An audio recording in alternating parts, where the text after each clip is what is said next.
إنها الطائرة الأخطر والأشرس والأقوى في العالم. إنها كالشبح وهي بالفعل شبح.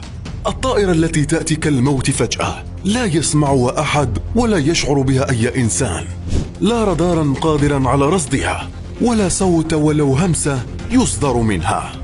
ستتفاجأ بها أمامك كشبح خرج من الجحيم. أهلا بكم في برنامج عالم موز مع أقوى طائرات العالم.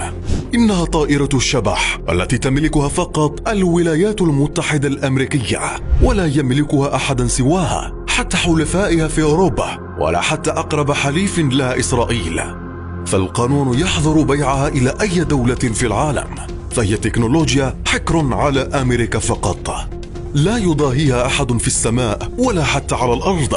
فالتقارير تشير أنها قد تستطيع هزيمة جيوش وحدها كجيش البحرين أو قطر. لم يكن يعرف العالم عنها أي شيء إلى أن اكتشفت بالصدفة في عام 2011 حينما نفذ طائرتي شبح عملية اغتيال بن لادن، وأثناء إقلاعهما من مكان إقامة بن لادن بباكستان أصيبت طائرة شبح بقذيفة وهي على الأرض قبل الإقلاع. لم تقم وقتها باكستان بدراسة حطام الطائرة والتكنولوجيا المستخدمة بها، حتى استعادت أمريكا الحطام خوفا من أن تصل أي دولة لهذه التكنولوجيا الفريدة. تملكها أمريكا فقط طبقا لقانون سنه الكونغرس الأمريكي، لكن تضع أمريكا أحيانا الطائرة في خدمة إسرائيل في حالات الحرب.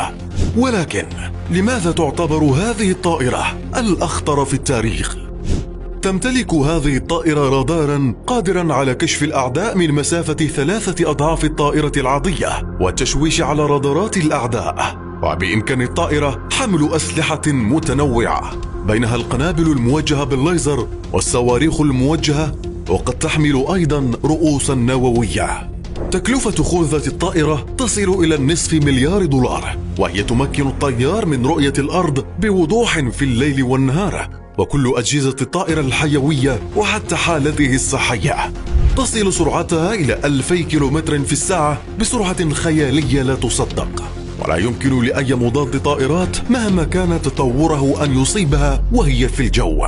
تستطيع الشبح تنفيذ كافة المهام التي كانت تقوم بها F-35، وتستطيع أن تقاتل عدة طائرات متخصصة مثل القتال الجوي والقصف جو أرض وعمليات الهجوم الإلكتروني والاستخبارات والمراقبة والاستطلاع. تستطيع تدمير هدفها من على بعد 50 كيلومتر.